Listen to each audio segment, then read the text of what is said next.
Very good morning. आज मैं 11th class का बहुत ही इंपॉर्टेंट टॉपिक मोल कॉन्सेप्ट लेकर आया हूं आपके सामने।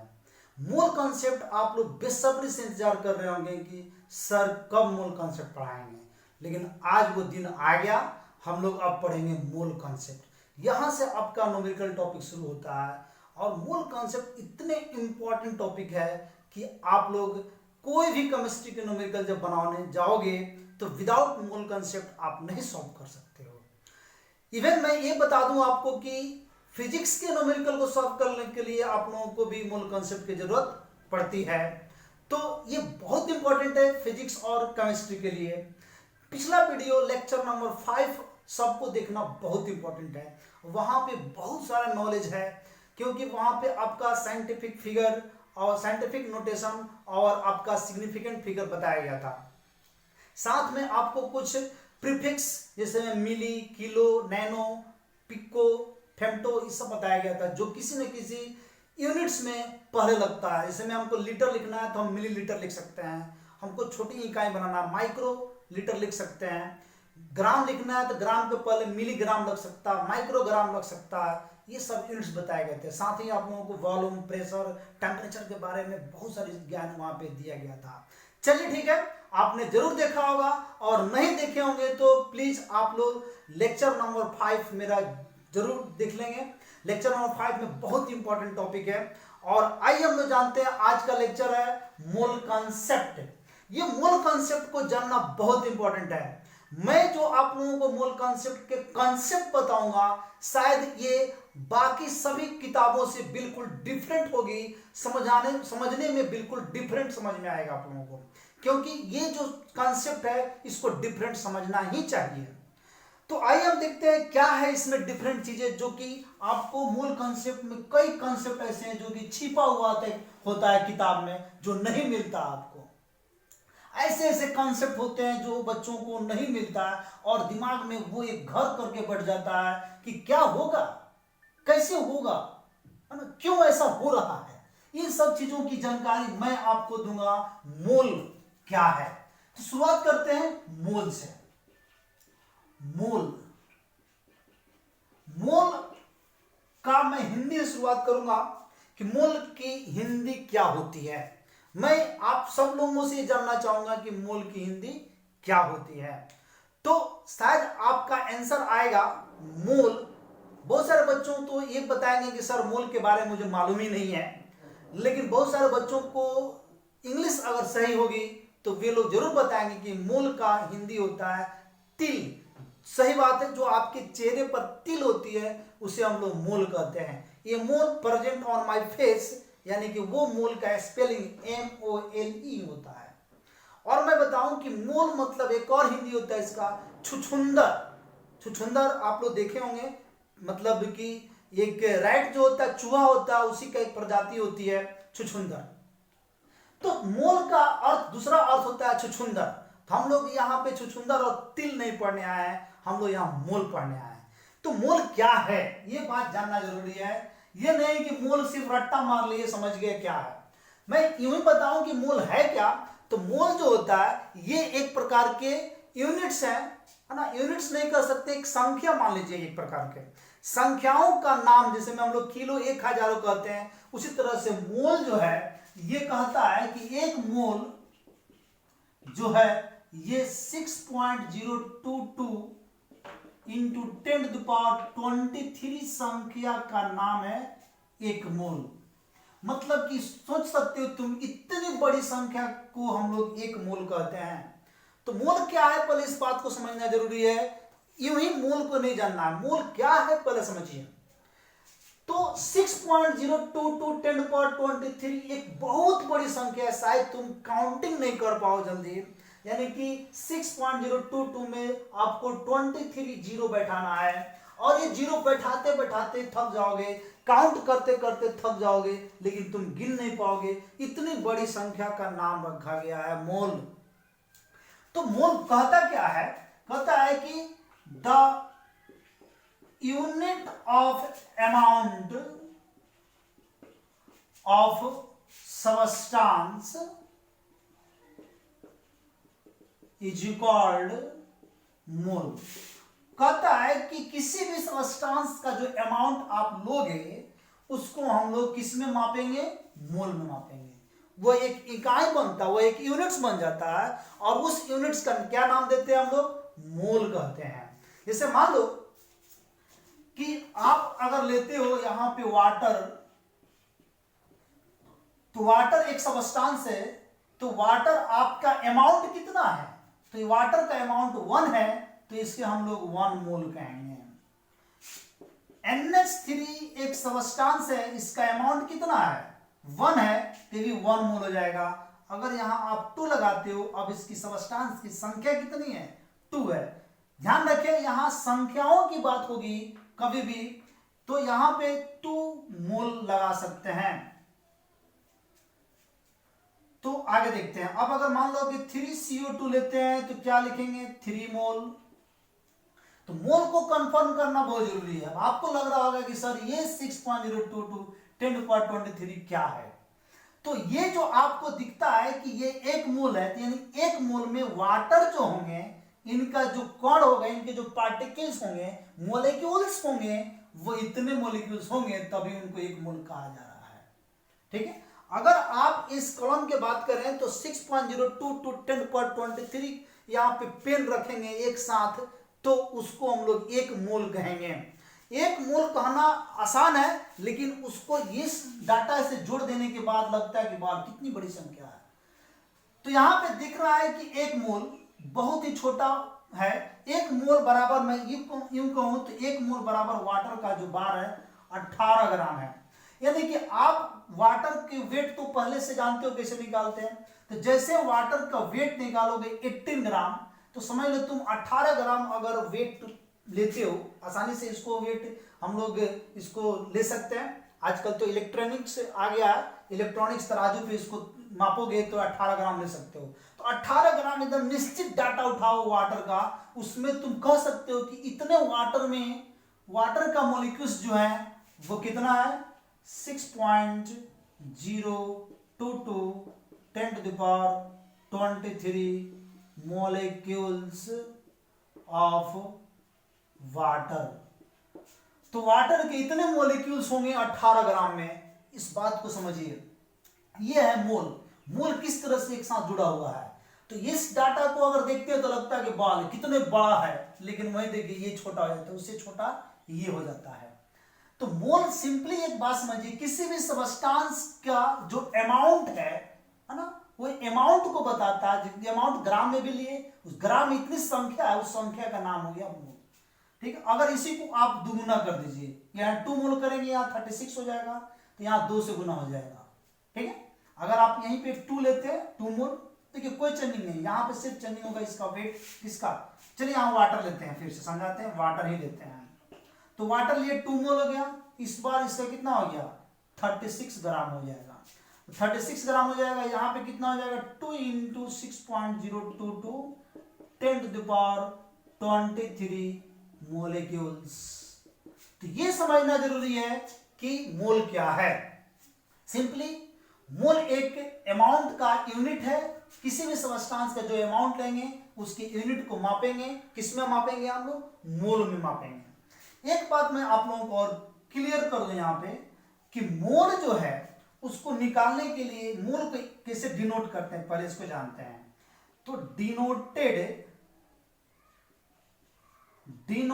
बाय MOL, मतलब कि इसको जब आप डिनोट करोगे मोल को, इसमें से E निकाल दोगे तो इसको आप डिनोट कर सकते हो, यानी कि mole is denoted by MOL। कई ऑब्जेक्टिव क्वेश्चन में पूछे जाते हैं, इसलिए मैंने बता दिया। तो सिंपली अगर एक बात और समझे हम लोग कि मोल को, ये जो डाटा देख रहे हैं ये, this is called Avogadro number. मैं यहीं पे क्लियर कर दूं, this is called Avogadro number. ये जो डाटा देख रहे हैं 6.022 10⁻23, this is called Avogadro's number. और इसे हम लोग n से दर्शाते हैं, कैपिटल N लिखेंगे या NA लिखेंगे। ठीक है। तो Avogadro number is written by N और NA और इट्स वैल्यू इज 6.022 10⁻23। बहुत इंपॉर्टेंट है एवोगाड्रो नंबर। तो एवोगाड्रो नंबर जो बनाया गया वो मोल को देखकर बनाया गया कि मोल क्या है। यहां तक तो सब कुछ ठीक था। अब हम लोग आगे बढ़ेंगे और इसको थोड़ा समझेंगे कि मोल को कैसे आप कैलकुलेट करेंगे। सिंपल फॉर्मूला एक मोल का हम लोग जान ही लेते हैं यहीं पे कि हम लोग कैलकुलेट कैसे करेंगे। तो मोल इज कैलकुलेटेड बाय, मोल का बहुत ही सिंपल फॉर्मूला है कि आप एटॉमिक मास ले लो, यहां पे गिवन मास होता है एटॉमिक, यहां पे गिवन मास ले लीजिए, गिवन वेट, कुछ भी गिवन वेट हो सकता है, और डिवाइड बाय एटॉमिक वेट, या आप मोलिक्यूलर वेट ले लीजिए। मतलब कि जो भी आपको दिया गया रहेगा वेट वो आप ऊपर रखोगे। अगर एटम है तो आप एटॉमिक वेट से इसको डिवाइड करोगे, अगर वो मॉलिक्यूल है तो आप उसको मॉलिक्यूलर वेट से डिवाइड करोगे। बहुत सिंपल है। आइए जानते हैं एक इस पे क्वेश्चन हम लोग। तो calculate the number of mole, ये एक संख्या मैं बार बार कह रहा हूं इसलिए मैंने यहां पे नंबर भी लिया हूं। नंबर को पूरा लिख देते हैं, डाउट ना हो, ये नंबर है, नंबर ऑफ मोल। क्या है मेरा क्वेश्चन, क्या फर्स्ट में है यहां पे कि 46 ग्राम सोडियम, सेकंड में है 1.3 ग्राम पोटेशियम, और थर्ड में है यहां पे 49 ग्राम H2SO4। तो आइए तीनों का मोल निकालते हैं। ठीक है, आप लोग भी निकालो साथ में, पहले भी निकाल सकते हो वीडियो पॉज करके। आइए मैं इसका आंसर देखता हूं, पहले यहां पे सबका मैं आंसर बताता हूं। तो यहां पे हम लोगों को मोल निकालना फर्स्ट का, तो गिवन वेट 46, और चूंकि ये सोडियम एक एटम है और मैं पिछले क्लास में आप लोगों को एटॉमिक वेट बताया था, सोडियम 11 एटॉमिक नंबर, 11 दूना 22 23, तो ये 23 दूना 46 यानी कि इसका 2 हो गया, 2 मोल आ गया इसका आंसर। चलिए इसका देखते हैं, इसका मोल निकालेंगे तो गिवन वेट 1.3, ठीक है, और फिर इसका हम लोग देखेंगे पोटेशियम का मास कितना होता है, 19 एटॉमिक वेट, तो 19 इंटू 2 कितना हो गया 38, और प्लस 1 करना चूंकि ऑड है तो ये आ गया 39, तो नीचे ले जाएगा 39.1, 0.1/3 दैट इज कितना आ जाएगा बाबू, ये आ जाएगा 0.033 करना हो, 0.03333 आएगा, मतलब 1/30 कर लोगे तुम, 1/30 करोगे 0.333 आएगा। तो ये इसका मोल आ गया। इसका मोल देखते हैं, इसका मोल निकालोगे 30 बार, इसका दिया गया 49 डिवाइड बाई H2SO4 का पूरा मास बताइए क्या होगा। आइए यहां में मास कैलकुलेट करते हैं। हाइड्रोजन का 1 इंटू 2 प्लस सल्फर का 32 और ऑक्सीजन का 16 इंटू 4, तो कितना आएगा 2 प्लस 32 प्लस 64, तो ये आपका 64 आ गया। ऐड करेंगे कितना आएगा, तो 4 2 6 2 8 6 3 9, 98 आ गया, तो नीचे 98 लिखेंगे, तो 49 दूना 98 यानी 1/2, दैट मीन्स 0.5 मोल। तो मोल को हम लोग निकाल सकते हैं इस प्रकार से, इस फॉर्मूला से। अगर एटम है तो एटॉमिक वेट रखोगे, अगर वो मोलिक्यूल है तो मोलिकुलर वेट रखोगे। सिंपली आगे इसका कई यूजेज हैं, आगे हम लोग इस पे न्यूमेरिकल और जानेंगे, थोड़ा सा न्यूमेरिकल मैंने बताया था यहाँ पे। आइए अब जानते हैं कि मोल के बाद एक और यहाँ पे यूनिट्स आते हैं। प्रॉब्लम क्या हुआ, प्रॉब्लम ये हुआ साइंटिस्टों के पास जब शुरुआती दौर में ये सब खोज होना शुरू हुआ, मैं उस समय की बात कर रहा हूं, तो उस समय एक सबस्टांस के यूनिट निकाल दिया गया। एक सबस्टांस है तो उसकी पूरी अमाउंट के यूनिट्स मोल बताया गया, लेकिन इसका एक मॉलिक्यूल्स कितना, बहुत मतलब 6.022 10⁻23 इसमें आप मॉलिक्यूल ले रहे हो। मैं बार बार इस चीज को बता रहा हूं, समझने वाली बात है यहाँ पे कि सोचो कि इतने मॉलिक्यूल्स को एक मोल कहते हैं, और एक मोल देखना हमारे पास मिलता है तो बहुत ही छोटा अमाउंट होता है। बहुत ही छोटा 18 ग्राम, लगभग 2 से 4 बूंद अगर वाटर ले लोगे, 2 से 4 बूंद तो 18 ग्राम हो जाएगा, 18 ग्राम हो जाएगा। सोचने वाली बात यह है कि उसमें इतने अगर मॉलिक्यूल्स हैं तो क्या उसका एक कण भी हम अपने आंखों से देख सकते हैं? बिल्कुल नहीं देख सकते हैं। एक मॉलिक्यूल वाटर हम नहीं देख सकते हैं। तो अगर ये क्वेश्चन आए आपका कि units of one molecule of water या units of one atom of water, अब आइए यहां पे यूनिट्स ऑफ मास लगा देते हैं, क्या दिक्कत है? Units of mass of one molecules of water, units of mass of one atom of water. बहुत ही यहां पे प्रॉब्लम खड़ा हो गया, एक इतनी प्रॉब्लम बड़ा प्रॉब्लम खड़ा हो गया कि पूरे इंटरनेशनल का ये प्रॉब्लम बन गया। पूरे इंटरनेशनल के साइंटिस्ट इस पे खोज में लग गए कि ठीक है, यहां तक तो हम लोग कर लिए कि ये एक सबस्टांस है और इस सबस्टांस का मोल हमने निकाल दिया, यूनिट्स बता दिया। ठीक है कि हमने ये भी बता दिया कि उसमें कितने मॉलिक्यूल्स हैं। ये मॉलिक्यूल्स निश्चित थोड़े हैं। जैसे मैं पूछूं कि तुम्हारे सर में कितने बाल हैं, तो वो तो हो गया मतलब बेतुका सवाल है, तो हम बेतुका आंसर भी देते हैं उसमें। ठीक है, हम कह देंगे कि इसमें 5 करोड़ 36 लाख दिस दैट है, तो किसी को विश्वास नहीं होता, आकर गिन लो। तो ये सारी बातें जो होती है एक बेतुका सवाल होती है, तो उसी प्रकार इतनी बड़ी डिजिट गिनना मुश्किल है।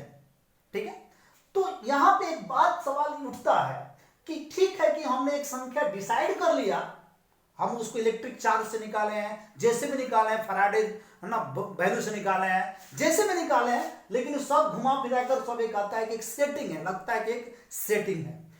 तो हमको वहां नहीं सोचना, हमको आज यहां सोचना है कि जब एक मेटल, एक एटम है और एक मॉलिक्यूल से जिसे हम देख नहीं सकते हैं, जो अदृश्य है, इनविजिबल है, एटम के बारे में पढ़े, जो इनविजिबल है, जिसे हम देख नहीं सकते हैं, उसकी यूनिट्स कैसे मापेंगे? तो इसके लिए पूरे मतलब इंटरनेशनल जितने साइंटिस्ट हैं वे लोग एक साथ अब एकत्रित हुए। और कहां एकत्रित होते हैं? जितने भी इंटरनेशनल मीटिंग होती है सब USA, United state of America में होती है, आज भी होती है। तो यहां पे यूनाइटेड स्टेट ऑफ अमेरिका में एक शहर है जेनेवा। तो जेनेवा नामक शहर में ये लोग बैठक किए, उस बैठक का नाम दिया गया IUC, जिसका फुल फॉर्म होता है इंटरनेशनल यूनियन ऑफ केमिस्ट्री। बहुत इंपॉर्टेंट पार्ट है। लेकिन इस बैठक में क्या हुआ कि पूरे इंटरनेशनल साइंटिस्ट बैठे हुए थे, लेकिन रिजल्ट हमारा जो आया, रिजल्ट जो है वो नहीं आया। रिजल्ट क्या लाना था? रिजल्ट लाना था, ध्यान देंगे थोड़ा सा, रिजल्ट लाना था किसी भी एटम की, है ना, मास की यूनिट, एटम मास यूनिट, ध्यान देंगे। तो यहां पे एटम की जगह पर अगर हम लगा दें एटॉमिक मास यूनिट बन जाएगा। तो सिंपली वे में मैं आपको ये कहूं कि ये सारे साइंटिस्ट मिलकर एटॉमिक मास यूनिट का सर्च कर रहे थे कि how to define atomic mass unit, how to create, है ना, एटॉमिक मास यूनिट, क्या डिफिनेशन दिया जाए इसके लिए। तो इसके लिए वो लोग बहुत सोचे, तो इस बैठक में कोई डिसीजन नहीं निकला। सभी साइंटिस्ट को बताया गया कि आपको 1 ईयर इस पे सर्च करने का मौका दिया जा रहा है, आफ्टर 1 ईयर फिर हम लोग मिलेंगे और इस पे कोई ना कोई डिसीजन लेकर ही आना आप लोगों को। तो आफ्टर 1 ईयर फिर से बैठक हुआ और इस बैठक का नाम चेंज कर दिया गया और वो नाम दिया गया IUPAC। ये बैठक हुआ जिसके बारे में सबको मालूम है। इस सम्मेलन, इस यूनियन में क्या क्या रिजल्ट निकला वो हम लोग बहुत जानते हैं। ये फेमस नाम है और यूनिक के लिए IUPAC नोमेनक्लेचर। बिल्कुल उसी तरह के आज भी बैठक होते रहते हैं और वो एक सम्मेलन बना दिया गया, उस सम्मेलन का नाम ही रख दिया गया IUPAC और वहीं से शुरुआत हुआ international union of pure and applied chemistry और ये चलता रहा। तो international union of pure and applied chemistry यहां से शुरू होती है। ये एटॉमिक मास यूनिट यहां पे दिया गया, एटॉमिक मास यूनिट क्या बताया गया atomic mass unit international union of pure and applied chemistry में? इसको किस में लिया गया? इसको लिया गया IUPAC, international union of pure and applied chemistry. तो इसका फुल फॉर्म बताया गया यहाँ पे। एटॉमिक मास यूनिट क्या है अब हम लोग जानेंगे। यहां बताया गया कि 1/12 mass of 1 atom of carbon 12 isotope, 1 atom of carbon 12 isotope known as atomic mass unit। Atomic mass unit बाबू बहुत इंपॉर्टेंट है ये। इस पॉइंट्स का एकदम बिल्कुल क्लियर आप लोग कर लोगे, इस पॉइंट्स को एकदम याद कर लोगे। कहता है 1/12 mass of 1 atom of C12 isotope known as atomic mass unit. यानी कहता है कि C12 लिया गया, यहाँ पे कार्बन के 3 आइसोटॉप्स होते हैं, C14, C12, C13, C14। C12 is the most stable atom, most stable atom. तो यहाँ पे स्टेबल एटम को लेकर डिफाइन किया गया। तो कार्बन के आइसोटॉप्स में जो 12 है, उसके एक एटम का जो मास है उसका 1/12वां भाग जो होगा, this is called atomic mass unit. It is denoted by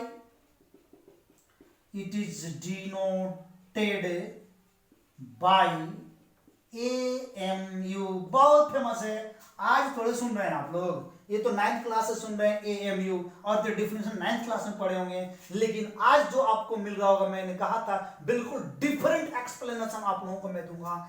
ये रहा आपका AMU। अब आगे AMU को और जानिए, और डिफरेंट चीजें इसमें मैं बताता हूं AMU है क्या। यहां पे कई चीजें हैं जो कि जानने लायक है। कॉन्सेप्ट, इसी को कहते हैं कॉन्सेप्ट। कॉन्सेप्ट क्लियर रहने पर ही आप केमिस्ट्री को पढ़ पाओगे, कॉन्सेप्ट नहीं क्लियर रहेगा केमिस्ट्री नहीं पढ़ पाओगे। आइए जानते हैं AMU के बारे में। तो ये AMU का एक छोटा सिंबॉलिक लेटर बनाया गया है, एटॉमिक मास यूनिट। देखिए क्या कहता है डिफिनेशन, मैं छोटा सा लेता हूं यहां पे। कार्बन 12 का मास कितना बाबू? 12। अभी कहोगे कि कार्बन का एटॉमिक नंबर कितना होता है? 6, 6 दूना 12। चलिए ठीक है, उसका 1/12 करो, कितना आएगा बाबू? 1। ये है डिफिनेशन कि the mass of C12 isotopes का मास लिए 1 एटम का, ध्यान रखेंगे 1 एटम C12 ले रहा है, उसका मास कितना होगा? 12 का 1/12 part.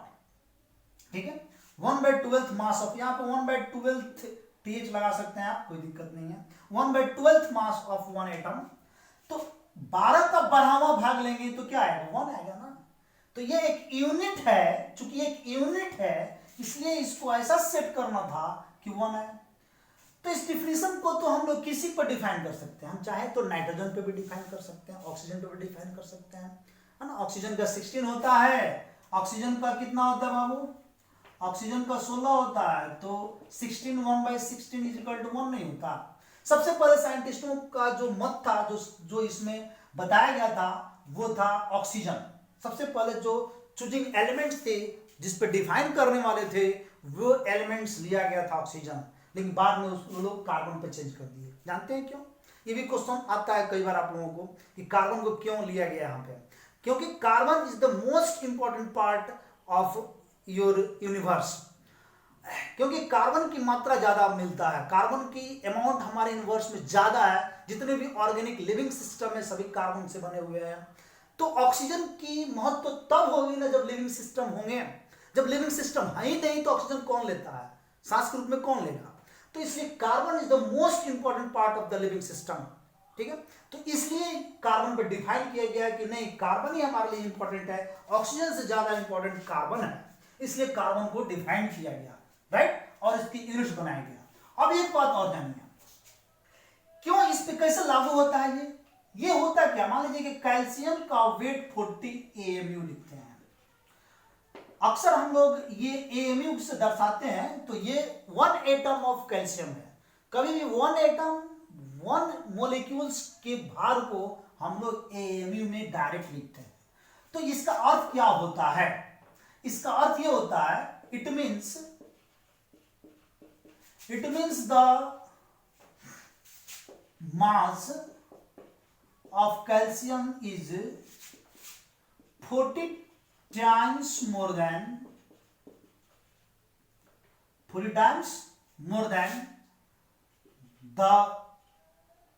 1/12th mass of 1 atom of C12। इसका कहना है कि ये जो है एक एटम जो है 1 एटम ऑफ C12 के एक एटम के जो 12th पार्ट आएगा उसके भार से, उसके मास से ये कितना गुना अधिक होगा, 40 टाइम्स अधिक होगा, इसलिए लिखा जा रहा है। दैट मीन्स यहां आप तो देखोगे इसको, ये कहता है कि जैसे मान लो कि यहाँ पे कार्बन का भार 12 है, तो 12 का 1/12वां भाग बराबर 1। अब इसको 1 में 40 से गुना करेंगे तब ना 40 आएगा, यानी कि किसी भी एटम का जो मास होगा वो AMU के मास जो आएंगे उसके उतना भाग हो जाएगा। 12 का 12वां भाग 40 गुना अधिक हो गया किसका, कैल्शियम का भाग। मैं कहूँ एल्यूमिनियम का बात करेंगे तो 27 टाइम्स मोर देन होगा इससे, क्योंकि इसमें 27 से गुना करेंगे तो उतना आएगा। तो ये एक यूनिट्स बनाया गया जिसमें किसी भी एटम का मास, किसी भी मॉलिक्यूल का मास गुना करेंगे तो उसके मास के बराबर आ जाएंगे। This is called atomic mass unit. तो एटॉमिक मास यूनिट तो हम लोग जान लिए। अब यहां पे थोड़ा सा हम लोग ये जानेंगे कि इसको एटॉमिक मास यूनिट जो है AMU जो लिखते हैं किसके लिखते हैं, कभी भी बात समझिएगा कि 1 एटम ऑफ सोडियम लिखेंगे तो हम लिखेंगे 23 AMU। ध्यान रखेंगे 1 एटम के लिए मास होता है AMU, क्योंकि ये एक एटम का यूनिट है ना, पूरे एटम का यूनिट है। तो एक एटम का मास अगर लेंगे तो AMU में मापेंगे, क्योंकि वैसे भी तो इसमें हम 2 से गुना नहीं किए, 46 तो है नहीं। उसी प्रकार 1 एटम ऑफ एल्युमिनियम लोगे तो कितना होगा, 27 AMU लोगे। इसी प्रकार 1 मोलिक्यूल ऑफ, अगर यहां पे मान लो कि NH3 लेते हो तो 17 AMU, और 1 मोलिक्यूल ऑफ वाटर लोगे तो क्या आएगा, 18 AMU। तो इस तरह से आपको मैं बताया कि कभी भी AMU का अर्थ आप क्या समझोगे। AMU अगर कहीं लिखा है तो इसका अर्थ ये होता है कि वह किसी एक एटम का यूनिट्स है, किसी एक मॉलिक्यूल के यूनिट्स को बता रहा है। अगर हम उसमें ग्राम में लिखते हैं तो वो हो जाता है उसके 6.02 to 1023 एटम्स का, 6.02 to 1023 मॉलिक्यूल्स का हो जाता है, यानी कि एक मोल का हो जाता है। इस टॉपिक को मैं और आगे चर्चा करूंगा। थोड़ा मैं आपको यहाँ पे एक और चीज बता दूं कि इस एटॉमिक मास यूनिट तो पढ़ लिए हम लोग, मोलिकुलर मास कैसे पढ़ेंगे पिछले वीडियो में मैंने बताया था, लेकिन यहाँ पे आप लोगों को थोड़ी जानकारी मैं और दे देता हूं तो ज्यादा बेटर रहेगा। यानी आज हम लोग ये भी जान लें कि एटॉमिक मास से मॉलिक्यूलर मास कैसे बनेगा। पिछले वीडियो में बताया था लेकिन वहां पे कुछ शेष रह गया था, यहां पे इसको पूरा कर देते हैं। तो एटम के मिलने से ही मॉलिक्यूल्स बनते हैं। जैसे मान लो कि नाइट्रोजन और नाइट्रोजन मिलता है तो N3 बनता, तो यहाँ पे एजाइड में लेकर नाइट्रोजन लेते हैं, चलिए ठीक है, N2 बनाते हैं।